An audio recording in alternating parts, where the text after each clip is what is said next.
Hello and welcome back to Bookish and welcome back to Saturday Hodgepodge, my weekly wrap-up of bookish things and stuff going on in my life where I just pretty much talk about whatever I want to.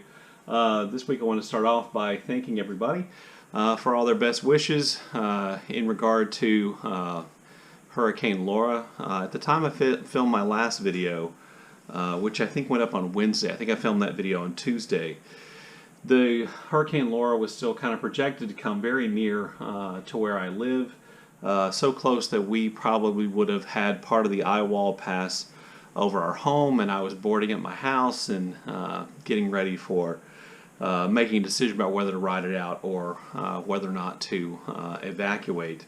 And fortunately for us, the storm turned further east, and so we missed it. As a matter of fact, it didn't even rain at my house, and as soon as we woke up, on the morning after the hurricane hit, my son and I took the boards down off the windows and put them away. But I wanted to thank everybody for their concern, and sorry if I created panic. I don't know, for those of you who live in hurricane territory, then you know that the path of a hurricane, even as 24 hours out or 36 hours out, can change quite a bit. Sometimes they stay right on line, and sometimes they shift. Hurricane Laura's path had shifted closer to us, and then as it got closer, it shifted further away. So I was a little bit panicky about that. We have evacuated twice for Hurricane Ike and for Rita, which also followed a very similar path to Laura. And we were stuck. I was stuck for, I think, 32 hours in traffic trying to get to the safe place with Hurricane Rita.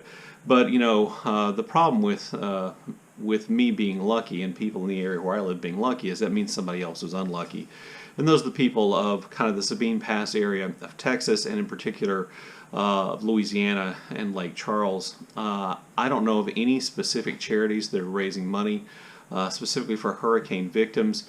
You can make a donation to the American Red Cross, and they will do their part to help out. I know not everybody's a fan of the Red Cross, but so far that's all I know about. So if you feel inclined to do so to help out, that would be great. I'm going to do something unusual in this Saturday Hodgepodge, and that is I am going to do a tag. This is the first time I've ever done a tag as a part of a Saturday Hodgepodge. But Steve more or less weaponized this Knick Knack thing that he saw on another channel. I'll leave a link to Steve's video down below, and the video where he got the idea down below as well. But I just thought I wanted to do this really quickly because it was fun, and I kind of planned to make my own version of this tag. And then I saw Steve's, and I saw Jason from Byways in Bookland's version, and I realized my knickknacks are not as cool as theirs.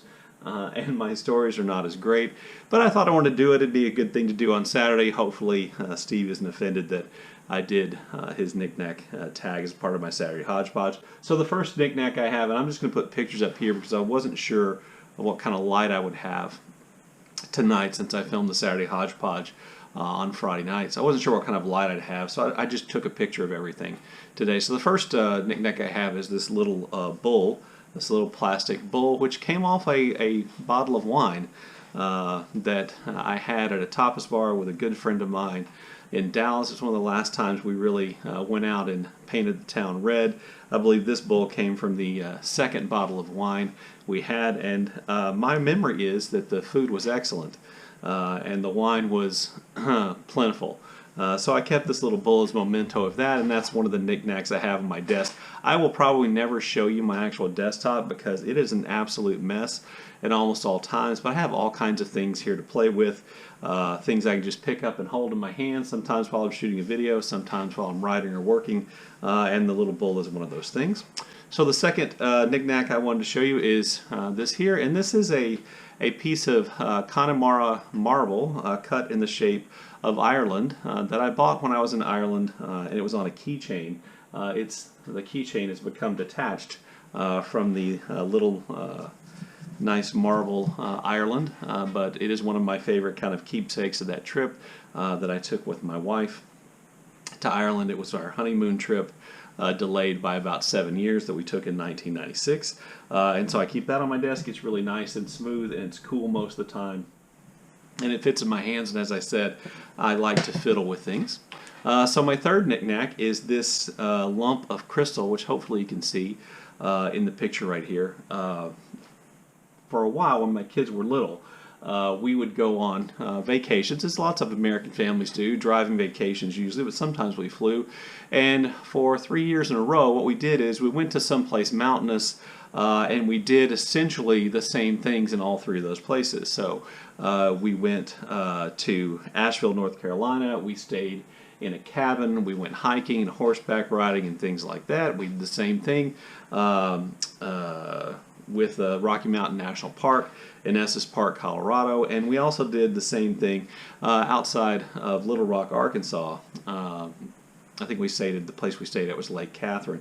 Anyway, one of the things we did in Arkansas was we went diamond hunting. There's a diamond hunting place in Arkansas. We didn't find any diamonds, but on the same trip, we went to this place which was kind of up in the hills, and almost got our rental car stuck trying to drive up there, where this guy just had this big plowed up field where you could search for crystals.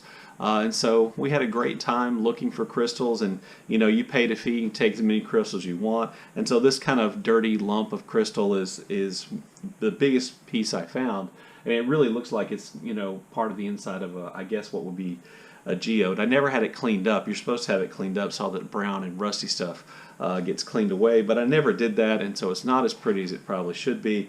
But it's a good memory of that trip. That was one of the that was one of the most fun things we did on that trip, and a great memory. And I keep it on my desk kind of as a paperweight and kind of as something just to look at and remember.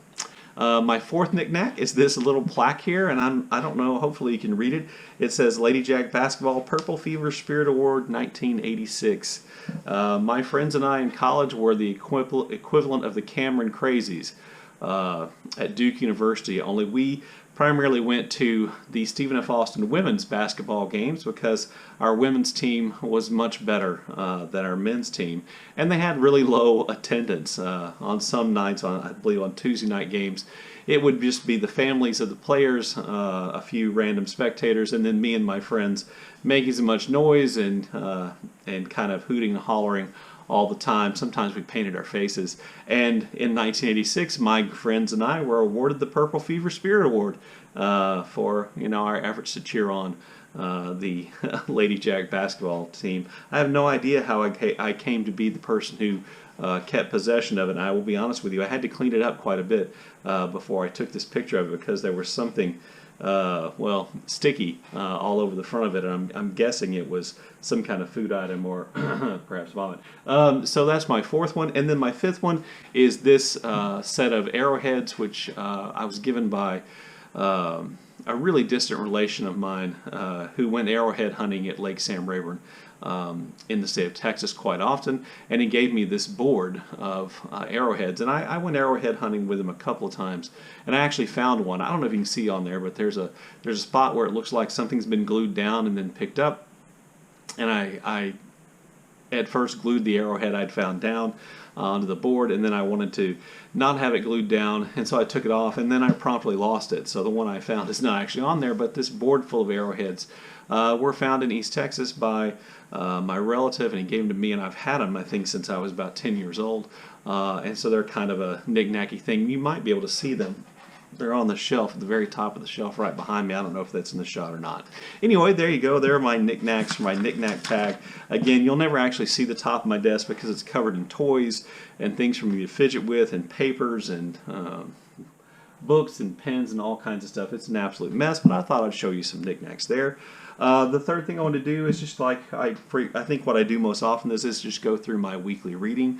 So this week, Patrice Jones and I have been continuing our buddy read of All Aunt Hagar's Children. We're reading one or two short stories a week. We're really not in a big hurry. I've really been enjoying Edward P. Jones's short stories and his work and his writing, and I've been enjoying our discussions I'm having on Voxer with Patrice. It's been really rewarding, and I'm really glad that she chose this to be a book for us to buddy read, because it's been great. Also, this is still Women in Translation Month, and I haven't done a lot with Women in Translation Month. I read one short novel, one collection of short stories by an author from the Sudan, and a short novel by an author from Palestine. And I also began reading my collection of Clarice Lispector short stories, and so I read some more of those this week. I think I read 3 or 4 this week. Last week I forgot to mention the name of the translator, which is Unforgivable. These short stories were translated from the Portuguese by Katrina Dodson. And I really have been enjoying these a lot. I'm not always sure I understand what Lispector is talking about or what she's up to, but the way in which she presents the dynamic between men and women is really unique and strong. I've also continued reading Lakota America. I've got 2 chapters left. I think that's about 80 pages. I will hopefully finish that up today, Saturday, and Sunday, and then have that book finished. For a wrap-up, I'll probably do next Thursday. So I've been reading Lakota America. It's just really gotten better. I've enjoyed it a lot. And then this week I also started reading Utopia Avenue by David Mitchell, the new book by David Mitchell, which after I bought the book and decided to start reading it, I saw that Marc Nash had reviewed the book on his channel. I'll leave a link to his video so you can get an idea of his review. I'm about 100 pages in, and I'll just say that I'm enjoying it. For me, it feels like a bit of a break because the other thing we've been reading this month is The Sound of the Fury, which I've been doing videos every week on that as a part of Faulkner in August 2020, and I finished that up, and so this felt like a little bit of a break. I don't think Marc reads for entertainment or to take a mental break from other difficult reading, so his and I opinion will be different, but I enjoyed his review a lot, and like I said, I'll leave a link to it. But I've read about 100 pages. It's a long book, so that will probably carry me well into September. Anyway, there you go. That's what I've been reading. Also, I forgot, in the midst of all that kind of hurricane tension and paranoia that I had the middle of this week, I forgot to read my short story, and this month's short story is The Swimmer by John Cheever. That video should have come out on the 25th. It's now the 28th, so I'll post that video on Monday the 31st. So if you're reading along in my short story project, then I'll be talking about The Swimmer on Monday. And if I can find a free PDF of it, I'll leave the link to it down below. Also, I usually on these videos, I shout out a video, and so I want to shout out a video by Britt Riderly, and it's about the way in which people misappropriate quotations, or how sometimes they use quotations out of context, and I thought it was really good. I enjoy Britt's channel quite a bit, so I'll leave a link to that down below, and hopefully you'll go over and check out that video. And then check out some of her other stuff too, because her channel is a really creative space. Okay, I think that's it. As always, look forward to your comments in the comment section below, and thank you for watching.